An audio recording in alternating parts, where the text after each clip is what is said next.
Good morning Odisha. आज February 11 तारिख बुधवार 30 टी गुरुत्वपूर्ण न्यूज उपरे आसंतु नजर पकाइबा। आपण मानक भल पाइबा स्वरूप गोटे गोटे लाइक निश्चित भाव रखिदेवे। प्रदूषण प्रमाणपत्र पर पेंडिंग चालाण पैठ अनिवार्य। ओडिशा परिवहन मंत्री विभूति भूषण जेना एक गुरुत्वपूर्ण सूचना देछंती। गाड़ी मालिक माने सेमानकर 90 दिनरु अधिक पुराना पेंडिंग ट्रैफिक चालाण पैठ न कले सेमानक गाड़ीर प्रदूषण जांच प्रमाणपत्र मिलिबो नाही। मंत्री सोशल मीडिया एक्स रे कहिसंती जे एई नियम को राज्य रे कड़ाकड़ी भाबे लागू करा जाउछि। ओडिशा उच्च न्यायालय मध्य सरकारक निष्पत्ति को आईनगत भाबे वैध बोली दर्शाइछंती। कोर्ट को निर्देश अनुसार बकिया चालाण संपूर्ण पैठ न करिबा पर्यंत कोनोसी गाड़ी को प्रदूषण प्रमाणपत्र प्रदान करा जाई परिबो नाही। ओडिशा रे 4100 कोटी अधिक टंकार पुंजीनिवेश को मंजूरी। मुख्यमंत्री मोहन चरण माझी नेतृत्व में ओडिशा सरकार 4111.80 कोटी टंकार 23 टी शिल्प प्रकल्प को अनुमोदन करिसेंती। मुख्य शासन सचिव अनुगर अध्यक्षतार अनुष्ठित 144तम राज्यस्तरीय सिंगल विंडो क्लियरेंस अथॉरिटी बैठक में निष्पत्ति निया जायछि। एही प्रकल्प गुड़िक द्वारा राज्य में प्राय 10,000 नियुक्ति सुजोग सृष्टि हेबो। एही निवेश खोर्धा, गंजाम, भद्रक, पुरी, संबलपुर एवं कटक समेत 11टी जिल्ला रे कराजिबो।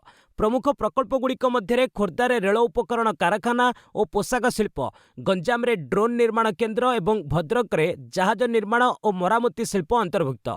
यह व्यतीत फार्मास्यूटिकल्स, केमिकल्स एवं पर्यटन क्षेत्र में मध्य विपुल पुंजीनिवेश हेबो। पर्यटन क्षेत्र को प्रोत्साहन देबा पई खोर्धा, पुरी और संबलपुर रे अत्याधुनिक होटेल निर्माण कराजिबो। राज्यर शिल्प भित्तिभूमि एवं आर्थिक अभिवृद्धि क्षेत्र में यह एक बड़ पदक्षेप बोली सरकार प्रकाश करिसेंती।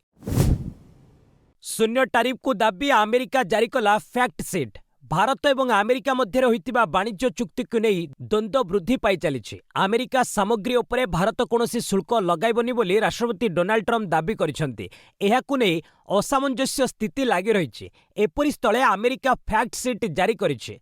ट्रम्प प्रशासन यह चुक्ति को ऐतिहासिक कहिछि। एहा द्वारा 1.4 बिलियन जनसंख्या विशिष्ट भारतीय बजार अमेरिका उत्पाद पई खोली जिवो। व्हाइट हाउस पक्षरु चुक्ति रे थिबा शर्त को नै विस्तृत सूचना दिया जायछि। अमेरिका पई टारिफ एवं अणटारिफ प्रतिबंधक हटाइबो बोली भारत प्रतिश्रुति दैछि। मात्र तुरंत सबु शुल्क हटा जिवो नाही, पर्यायक्रमे हटाइबाकू सहमति होइछि। पेंगुइन दाबी नरवाणे पुस्तकर प्रकाशन होई नहीं। पूर्वतन स्थल सेना मुख्य जनरल एम नरवाणे अप्रकाशित पुस्तक 4 स्टार्स ऑफ डेस्टिनी को नहीं विवाद लगी रही। यार वितरण को नहीं दिल्ली पुलिस एतला रुजु करबा परे प्रकाशन अधिकार पाइथिबा संस्था पेंगुइन रैंडम हाउस इंडिया पक्षरु स्पष्टीकरण दिया जायछि। कंपनी कहिछि जे एपर्यंत पुस्तक प्रकाशित होई नहीं। यार कोनोसी अंश मध्य सार्वजनीन करा जाय नहीं। प्रकाशनर समस्त अधिकार आम पाखरे रहिछि। पुस्तकर कोनोसी प्रिंटेड कॉपी किंबा डिजिटल कॉपी एपर्यंत आसी नहीं। जदि एभली नकल केउठी मिले तेबे कॉपीराइट आईन अनुଯାयी कार्यानुष्ठान नियाजिबो। अन्यपटे यार जवाब रे लोकसभा विरोधी दल नेता राहुल गांधी कहिसंती जे पेंगुइन कंपनी किंबा जनरल नरवाणे मिछ कहउचंती। भारत हंगेरी वैदेशिक कार्यालय परामर्श बैठक अनुष्ठित। वैदेशिक व्यापार मंत्रालयर सचिव सीबी जॉर्ज एवं हंगेरीर राष्ट्र सचिव बोगोलार्का इलेस्क मध्य 11तम पर्याय भारत हंगेरी वैदेशिक कार्यालय परामर्श बैठक अनुष्ठित हो जाइछि। एही बैठक रे उभय पक्ष राजनीतिक व्यापार, वाणिज्य, विनियोग, प्रतिरक्षा, विज्ञान और प्रजुक्तिविद्या, ग्रीन एनर्जी एवं जल परिचालना भली विभिन्न क्षेत्र में द्विपाक्षिक सहयोगर समीक्षा करथिले। एथिसह फार्मास्यूटिकल, महाकाश, क्रीड़ा, कनेक्टिविटी एवं शिक्षागत तथा सांस्कृतिक संपर्क को अधिक सुदृढ़ करबा नै आलोचना होइतिला। एहा व्यतीत यूरोप, भारत प्रशांत महासागरीय अंचल एवं बहुपक्षीय संस्कार समेत पारस्परिक स्वार्थ रहितिबा विभिन्न आंचलिक और विश्वस्तरीय प्रसंग रे मध्य मत विनिमय करा जायछि। फ्रांस राष्ट्रपति एमानुएल मैक्रोन को 3 दिनिया भारत गस्त।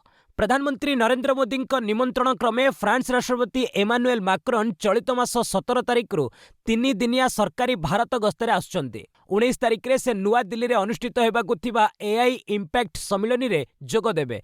वैदेशिक व्यापार मंत्रालय अनुଯାयी एही गस्त काल रे उभय नेता होराइजन 2047 रोड मैप आधार रे द्विपाक्षिक सहयोग वृद्धि एवं भारत प्रशांत महासागरीय अंचल समेत विभिन्न आंचलिक और विश्वस्तरीय प्रसंग रे आलोचना करिवे। एहा व्यतीत उभय नेता मुंबई रे मिलित भावे भारत फ्रांस नवसृजन वर्ष 2026 शुभारंभ करिवे। भारत और ब्रिटेन मध्य सामाजिक सुरक्षा चुक्ति स्वाक्षरित। नुआदिल्ली रे भारत एवं ब्रिटेन मध्य सामाजिक सुरक्षा अवदान संपर्कित एक गुरुत्वपूर्ण चुक्ति स्वाक्षरित होइछि। वैदेशिक सचिव विक्रम मिश्री एवं British high commissioner Lindy Cameron एही चुक्ति रे स्वाक्षर करिसेंति। वैदेशिक व्यापार मंत्रणालय अनुଯାयी एही चुक्ति द्वारा 36 मास पर्यंत अस्थायी नियुक्ति रे थिबा दुई देशर कर्मचारी माननकु द्विगुणित सामाजिक सुरक्षा अवदान मुक्ति मिलिब। यह अल्प समय पई विदेश रे कार्य करुथिबा कर्मचारी गतिशीलता एवं सामाजिक सुरक्षा को सुनिश्चित करिब। एही चुक्ति भारत ब्रिटेन वाणिज्य चुक्तिर एक अंश एवं यह व्यापक अर्थनैतिक वाणिज्य चुक्ति CTF सहित कार्यकारी हेब। यह द्वारा दुई देशर कर्मचारी और व्यावसायिक क्षेत्र उपकृत हेबे बोली मंत्रणालय प्रकाश करिछि। सुप्रीमकोर्ट रे हेमंत का वीडियो विवाद निर्वाचन आसिले कोर्ट राजनीतिर अंश पलटि जाती। आसाम मुख्यमंत्री हेमंत विश्व शर्मा विवादीय वीडियो को नहीं CPIM और CPI नेता सुप्रीमकोर्ट को द्वारस्थ होइछन्ति। शुणाणी पई एहाकु तालिकाभुक्त करबाकू सर्वोच्च न्यायालय सहमति प्रकाश करिछन्ति। ए वीडियो रे मुसलमान का आड़कू मुख्यमंत्री बंधुक रखिथिबा देखा जाइछि। प्रधान विचारपति सूर्यकांत मामला को नहीं गुरुत्वपूर्ण टिप्पणी दैछन्ति। सूर्यकांत कहिछन्ति जे निर्वाचन पाखे आसिले कोर्ट राजनीतिर अंश पलटि जाती। सुप्रीमकोर्ट रे मध्य राजनीतिक लड़ाई आरंभ हो जाए। यह ही सबुठु बड़ समस्या। एसत खूब शीघ्र शुणाणी पाई मामलार तारीख धार्य कराजिबो बोली CJI कहिसंती। ए आवेदन ने आसाम मुख्यमंत्री विरोध में कार्यानुष्ठान दाबी करा जायछि। मथुरा रे सामूहिक आत्महत्या जीवन हारिले परिवार 5 सदस्य। उत्तर प्रदेश मथुरार खपरपुरा जिल्लारू हृदय विदारक घटना सामना को आसीछि। एठारे गोटिए परिवार 5 सदस्य विष मिश्रित क्षीर पी आत्महत्या करिसेंति। मृतक मध्य पति पत्नी एवं 3 शिशु सामिल अछंति। घरु समस्तक मृतदेह उद्धार करी व्यवच्छेद पई पठाई दिया जाइछि। एपर्यंत आत्महत्यार कारण जଣା पड़ी नाही। पुलिस मामलार तदंत जारी रखिछि। सूचना अनुसार सोमवार राति स्वामी स्त्री प्रथमे निज पिलांकु विष पीबाकू देइथिले, परे दंपति आत्महत्या करिथिले। एहा पछरे की कारण रहिछि ताहा जानिबाकू पुलिस पड़ोसी को पचराउचरा करुछि। सांसद विधायक कोर्टरू पप्पू यादव को मिलिला जामिन। बिहार पुनियार सांसद पप्पू यादव को मंगलवार 31 वर्ष तलर एक घर भड़ा और जबरदखल मामलें जामिन मिली। पाटना रे सांसद विधायक लगी रही स्वतंत्र कोर्ट पप्पू को जामिन प्रदान करथिले। ए मामलें 58 वर्षीय पप्पू को 3 दिन तले गिरफ करा जायथिला, तेबे से एबे जेलु मुक्त हेबे नहीं। अन्य एक मामलें पुलिस तांको रिमांड रे नेथिबारु से केबे मुक्त हेबे ताहा स्पष्ट होइनी। ए मामलें जामिन शुणाणी बुधवार हेबार अछि। प्रकाशयोग्य पप्पू को 1995 मसीहार एक पुराणा मामलें गिरफ करा जायथिला। से जड़े व्यक्ति घर को भड़ारे नहीं परवर्ती समय दखल कर अभियोग होइतिला। राज ठाकरे टिप्पणी भୟରେ आरएसएस कार्यक्रम में सामिल होउछन्ति लोके। महाराष्ट्र रे आरएसएस मुख्य मोहन भागवत देइथिबा टिप्पणी को नहीं राजनीति जोर धरिछि। से गत 8 तारिख रे आरएसएस रो 100 वर्ष पूर्ति अवसर रे आयोजित कार्यक्रम रे भाषा पाई समय समय रे हेउथिबा आंदोलन को से रोग सदृश तुलना करथिले। एहा को नहीं एमएनएस मुख्य राज ठाकरे तीव्र प्रतिक्रिया दैछन्ति। से कहिसन्ति जे आरएसएस कार्यक्रम रे लोके भୟରେ सामिल होचन्ति। प्रधानमंत्री नरेंद्र मोदी सरकार भୟରେ अलग अलग क्षेत्ररू विशिष्ट व्यक्ति और कार्यक्रम रे सामिल होइतिले। एमानंक मध्यरू केही भागवत का प्रवचन सुनिबाकू जाई नथिले। जदि भागवत एहा जानु नाहंती तबे निजे चिंता करंतु एवं भूल धारणार वर्षवर्ती न हुअंतु बोली राज कहिसन्ति।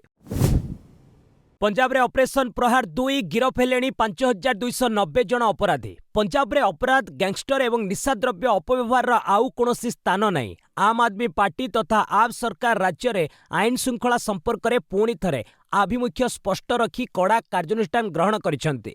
मुख्यमंत्री भगवंत सिंह मान का नेतृत्व में ऑपरेशन प्रहार 2 आरंभ होइछे, जहां अपराधी मध्य आतंक सृष्टि करिछि। पंजाब पुलिस ए स्वतंत्र 72 घंटार मेगा ऑपरेशन ने निजर पूर्ण बल नियोजित करिछि। डीजीपी गौरव यादव को नेतृत्व में राज्यव्यापी एककालीन चढ़ाऊ नाकाबंदी और गिरफ्तारी चली। मुख्यमंत्री भगवंत मान व्यक्तिगत भाव में ए ऑपरेशन उपरे नजर रखिछन्ति। रिपोर्ट मुताबक जनवरी आरंभ होइतिबा ऑपरेशन प्रहार यह द्वितीय पर्याय। वर्तमान सुधा 17,000 रु ऊर्ध्व ठिकाणारे चढ़ाऊ हो सारी, जो 5290 जन गैंगस्टर और सेमानंक सहयोगी को गिरफ करा जायछि। 128 अस्त्रशस्त्र जबत करा जायछि। महाराष्ट्र उपमुख्यमंत्री भावे दायित्व ग्रहण कले सुनेत्रा पावार। स्वामी मृत्युर 13 दिन पर सुनेत्रा पावार मंगलवार आनुष्ठानिक भावे महाराष्ट्र उपमुख्यमंत्री भावे दायित्व ग्रहण करिसेंती। सुनेत्रांक सहित तांको बड़ पुओ पार्थ एवं एनसीपी सांसद प्रफुल्ल पटेल मध्य उपस्थित रहिथिले। से एक फाइल दस्तखत करी एनसीपी एक प्राक कैबिनेट बैठक में जोग देथिले। परवर्ती समय सुनेत्रा दिल्ली जाई प्रधानमंत्री और गृहमंत्री को भेटिबार कार्यसूची रखिছে। प्रकाशयोग्य जनवरी 28 तारिख में मुंबई बारामती जाउथिबा एक चार्टर्ड विमान अवतरण एयर स्ट्रिप निकट में दुर्घटनाग्रस्त होइतिला। एही विमान दुर्घटना रे महाराष्ट्र उपमुख्यमंत्री अजित पवार समेत 5 जनक मृत्यु घटिथिला। एठारे सुनेत्रांकु एनसीपी विधायक दल नेता भावे निर्वाचित करा जायतिला। जनवरी 31 तारिख में से महाराष्ट्र उपमुख्यमंत्री भावे शपथ ग्रहण करथिले। अमेरिका कनाडा सेतु उपरे डोनाल्ड ट्रम्प को रोक। अमेरिका एवं कनाडा को संजोग करुथिबा नूतन गोडी होए अंतर्जातीय सेतु को अटकाइबा पाई राष्ट्रपति डोनाल्ड ट्रम्प धमक दैछंती। कनाडार अमेरिका प्रति शत्रुता मनोभाव एवं चीन सह बढ़ुथिबा वाणिज्यिक संपर्क को नहीं ट्रम्प एक कड़ा आभिमुख्य ग्रहण करिसेंती। ट्रम्प कहिसेंती जे अमेरिका को यथेष्ट क्षतिपूरण न मिलिबा पर्यंत सेई सेतु को खोलिबाको अनुमति देबे नहीं। एही संपत्तिर अति कमरे अधा अंश अमेरिका मालिकाना रे रहिबा उचित बोली से दाबी करिसेंती। विशेष कनाडा चीन वैद्युतिक जान आमदानी करने नहीं निष्पत्ति को ट्रम्प तीव्र विरोध करिसेंती। एथिसह कनाडार समस्त सामग्री उपरे 100% शुल्क लगाइबाकू से चेतावनी दैछंती। 2026 आरंभ में खोलिबाकू थिबा सेतु प्रकल्प को नहीं एबे अनिश्चितता देखा दैछि। ईरान अमेरिका विवादर समाधान पाई ओमान मध्यस्थी। ईरान वरिष्ठ सुरक्षा अधिकारी आली लारिजानी मंगलवार ओमान गस्त करिसेंती। ईरान परमाणु कार्यक्रम को नहीं तेहरान एवं वाशिंगटन मध्य लगी रही उत्तेजना ह्रास तथा संभाव्य अमेरिकीय सामरिक आक्रमण को एड़ाइबा पई ओमान मध्यस्थी भूमिका ग्रहण करुछि। मस्काट्रे लारिजानी एवं ओमान सुल्तान हाइथम बिन तारिक मध्य गुरुत्वपूर्ण आलोचना होइछि। आंचलिक तथा विश्वस्तरीय शांति और सुरक्षा रक्षा पई आलोचना माध्यम मतभेद दूर करने को उभय नेता गुरुत्वारोप करिसेंती। कूटनीतिक प्रक्रिया जारी रखिबा पई एक साधारण सहमति होइतिबा ईरान वैदेशिक मंत्रालय पक्षरु कहा जायछि। अन्यपटे आज इस्राएल प्रधानमंत्री बेंजामिन नेतान्याहू एवं अमेरिका राष्ट्रपति डोनाल्ड ट्रम्प मध्य साक्षात्कार हेबार कार्यक्रम रहिछि। मिलिटारी नर्सिंग सेवा कर्मचारी पुनःनिजुक्ति नियम रे संशोधन। केंद्र सरकार केंद्रीय सिविल सेवा पदवी रे पुनःनिजुक्ति संशोधन नियम 2026 विज्ञप्ति जारी करिसेंती। प्रतिरक्षा मंत्रणालय अनुसार एही संशोधन द्वारा मिलिटारी नर्सिंग सर्विस कर्मचारी माननकु पुनःनिजुक्ति नियम अधीन रे आनुष्ठानिक मान्यता प्रदान करा जायछि। एही निष्पत्ति पूर्वतन प्रतिरक्षा कर्मचारी पई द्वितीय क्यारियर एवं थैथान सुजोग को आहुरी सुदृढ़ करिबो। एहा पूर्वरु एमएनएस अधिकारी माने अन्य पूर्व सैनिकंक भली समान सुविधा पाइबा नहीं रहितिबा अस्पष्टता को दूर करिछि। एही संशोधन फल रे एमएनएस कर्मचारी माने एबे संरक्षण कोटा बयस सीमा कोहल एवं निजुक्ति क्षेत्र में प्राथमिकता पाई परिबे। एहा द्वारा प्रतिरक्षा क्षेत्र एक बड़ अंश उपकृत हेबे बोली मंत्रणालय प्रकाश करिछि। निखोज शिशु मामला सुप्रीमकोर्ट को गुरुत्वपूर्ण निर्देश। देशर विभिन्न प्रांतरु शिशु निखोज घटना पछरे कोनोसी जातीय नेटवर्क किंबा निर्दिष्ट गोष्ठीर हाथ अछि कि नहीं ताहा अनुसंधान करने सुप्रीमकोर्ट केंद्र सरकार को निर्देश देछंती। जस्टिस बीवी नागरत्न एवं उज्जवल भूया को नहीं गठित खंडपीठ ए घटना को एक सुचिंतित योजना ना केवल साधारण घटना ताहा जानिबाकू गुरुत्व देछंती। सर्वोच्च न्यायालय केंद्र को समस्त राज्यरू तथ्य संग्रह करने सह उद्धार होइतिबा शिशु माननकू पचराउचरा करी दोषी को चिन्हट करने परामर्श देछंती। प्राय 12टी राज्य एपर्यंत सेमानंक तथ्य प्रदान करि नथिबारु कोर्ट क्षोभ प्रकाश करिसेंती। यथाशीघ्र रिपोर्ट न मिलिले कठोर कार्यानुष्ठान ग्रहण कराजिबो बोली कोर्ट चेतावनी दैछंती। एक एनजीओ द्वारा दायर होइतिबा जनस्वार्थ मामलार शुणाणी करी सर्वोच्च न्यायालय ए निर्देश दैछंती। राष्ट्रीय कर्मयोगी बृहत जनसेवा कार्यक्रमर द्वितीय पर्याय समाप्त। कैपेसिटी बिल्डिंग कमिशन का राष्ट्रीय कर्मयोगी बृहत जनसेवा कार्यक्रम मंगलवार सफलतार सह शेष होइछि। सरकारी कर्मचारी मध्य सेवा भाव एवं स्वधर्म जाग्रत करने सह जनकेन्द्रिक शासन व्यवस्था को सुदृढ़ करने यह कार्यक्रम मूल लक्ष्य। एप्स्टाइन सह मस्क और जुकरबर्ग डिनर पार्टी फोटो को नहीं हईचई सृष्टि। अमेरिकार बहुचर्चित एप्स्टाइन फाइल में प्रकाशित गुप्त कथागुड़िक सारा विश्व में खबरर शिरोनामा पलटिछि। सद्य जेफ्री एप्स्टाइन सह जड़ित नूतन फाइल एक फोटो सामना को आसी जो मेटा सीईओ मार्क जुकरबर्ग एवं टेस्ला मुख्य एलन मस्क को कैलिफोर्निया एक भव्य रात्रिभोजन पार्टी देखा मिली। यह पार्टी में मस्क और जुकरबर्ग सह जन अपराधी एप्स्टाइन, लिंक्डइन सह प्रतिष्ठाता रीड हफमैन एवं पेपल सह प्रतिष्ठाता पीटर थिएल जोग देथिले। एप्स्टाइन एक इमेल ए पार्टी को भव्य बोली वर्णना करथिले। 2015 रे निजे एप्स्टाइन ए फोटो को इमेल करथिले। एही फोटो प्रकाश पाइबा परे अमेरिका राजनीति रे हईचई सृष्टि होईची। निकटरे मस्क स्पष्ट भाव में कहिथिले जे से केबे भी एप्स्टाइन को पार्टी रे जोग देई नांते। प्रथम थर पई इक्विटी को टपिला गोल्ड ETF। जनवरी मासरे भारतीय निवेशक माने प्रथम थर पई इक्विटी म्यूचुअल फंड अपेक्षा गोल्ड ETF रे अधिक पुंजी निवेश करिसेंती। Association of mutual fund in India रा तथ्य अनुसार गत मासरे गोल्ड ETF रे 240.4 बिलियन टंकार निवेश होइतिबा बेले इक्विटी फंड रे 240.29 बिलियन टंका निवेश होइछि। विश्वस्तरीय भू राजनीतिक उत्तेजना एवं अमेरिकार शुल्क नीति जोगु सुना दर रे प्राय 13% वृद्धि घटिछि। अन्यपटे शेयर बजार रे प्राय 3% अधिक ह्रास घटिबारु निवेशक माने सुरक्षित निवेश भावे सुना को बाछिछन्ते। तेबे SIP माध्यम रे निवेश प्राय 310.02 बिलियन टंकारे स्थिर रहिछि। निवेशक माने वर्तमान अधिक विपद न नै स्थिरता एवं सुरक्षा पई सुना एवं बड़ कंपनी गुड़िकरे निवेश करबाकू पसंद करुछन्ते। लगातार तृतीय दिन पर बढ़िला सेंसेक्स और निफ्टी। भारतीय शेयर बजार में मंगलवार पुणी थरे उत्साह देखा मिली। एसीय बजार सकारात्मक प्रभाव एवं विदेशी पुंजीनिवेश जारी रहिबा जोगु सेंसेक्स और निफ्टी लगातार तृतीय दिन पर वृद्धि पाइछि।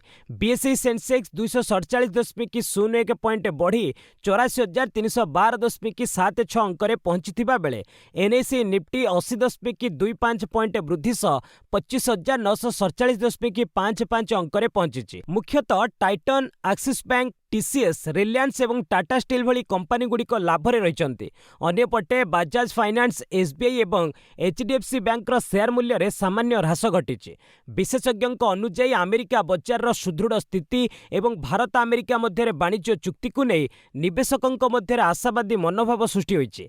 अंतर्जातीय बजार रे अशोधित तैल दर बैरेल पिछा प्राय 68.85 डॉलर रहिछि।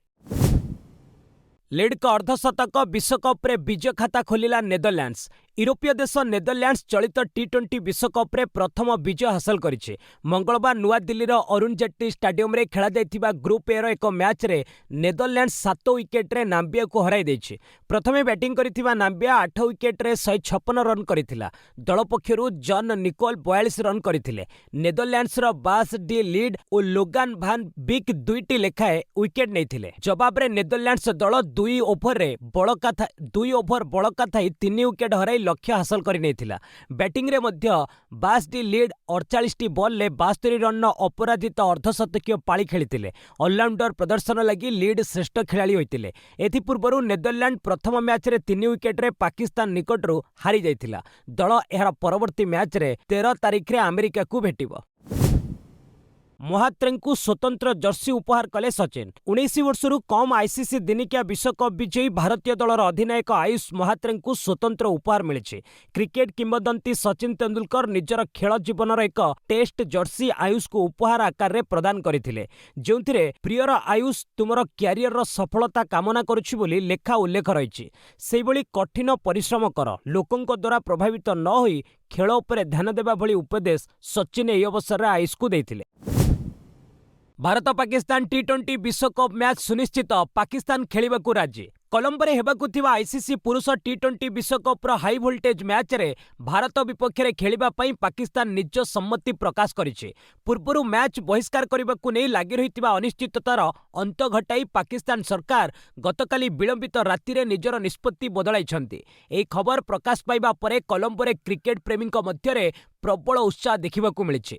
फेब्रुआरी 15 रे हेबाकु थिबा मुकाबिला पाई अनेक प्रशंसक बहु पूर्व टिकेट बुक करी अपेक्षा करी रहिथिले। भारत पाकिस्तान मैच एई टूर्नामेंटर सबुठारु बड़ आकर्षण होइतिबारु स्टाडियम रे भरपूर भिड़ एवं एक उत्सवर माहौल देखा मिलिबो। श्रीलंका क्रिकेट पक्षरु एथिपाई टिकेट बिक्री समेत समस्त प्रकार व्यवस्था करा जायछि। एशिया शूटिंग चैंपियनशिप भारत को रौप्य और ब्रोंज पदक। नुआ दिल्ली में अनुष्ठित एशिया राइफल पिस्तल चैंपियनशिप भारतीय शूटर माने चमत्कार प्रदर्शन करी दैत्य सफलता हासिल करिसेंते। महिला 50 मीटर राइफल 3 पोजिशन व्यक्तिगत विभाग रे भारतर आकृति दाहिया 354.2 पॉइंट रौप्य पदक जीतिछंती। काजाखस्तान सोफिया सुलजेंको एई वर्ग रे स्वर्ण पदक जीतिथिबा बेले भारतर अंजुम मोदगिल 340.4 पॉइंट्स ब्रोंज पदक हासिल करिसेंते। सेहिपरि दलगत विभाग रे मध्य भारत रौप्य पदक कब्जा करिछि। आकृति दाहिया, अंजुम मौदुगिल एवं आशी चौक्सेंकु नै गठित भारतीय महिला दल 50 मीटर राइफल 3 पोजिशन ने मोट 1756 पॉइंट संग्रह करी द्वितीय स्थान रे रहिसेंते। ए विभाग रे काजाखस्तान 1760 पॉइंट्स स्वर्ण पदक जीतिछि। टी20 विश्वकप नाम्बिया को 7 विकेट हराइला नेदरलैंड। नुआ दिल्लीर अरुण जेटली स्टाडियम रे अनुष्ठित आईसीसी पुरुष टी20 विश्वकप रे एक ग्रुप ए मुकाबिला रे नेदरलैंड नाम्बिया को 7 विकेट रे परास्त करिछि। प्रथमे बैटिंग करी नाम्बिया 20 ओभर रे 8 विकेट हराई 156 रन संग्रह करिथिला। दल पक्षरु जान निकोल लफ्टी इटन सर्वाधिक 42 रन करिथिले। नेदरलैंड पक्षरु लोगान भान बिग एवं बास डी लिडे दुईटी लेखाएं विकेट नैथिले। 157 रन विजय लक्ष्य को पिछा करी नेदरलैंड 18 ओभर रे मात्र 3टी विकेट हराई विजय होइतिला। बास डी लिडे 72 रन एक चमत्कार अपराजित इनिंग्स खेली दलर विजय रे प्रमुख भूमिका ग्रहण करथिले। टी20 विश्वकप अमेरिका को 32 रन हराइला पाकिस्तान। चलित टी20 विश्वकप ग्रुप पर्याय मुकाबिला रे पाकिस्तान अमेरिका को 32 रन ने परास्त करिछि। एसएससी क्रिकेट ग्राउंड रे अनुष्ठित मैच रे अमेरिका टॉस जीति प्रथमे बोलिंग करने को निष्पत्ति नैथिला। पाकिस्तान प्रथमे बैटिंग करी 20 ओभर रे 9 विकेट हराई 190 रन बृहत स्कोर करिथिला। दल पक्षरु साहिब जादा फरहान 41 बॉल 73 रन विस्फोरक इनिंग्स खेलिथिबा बेले अधिनायक बाबर आजम 46 रन एवं सद्दाम खान 30 रन करथिले।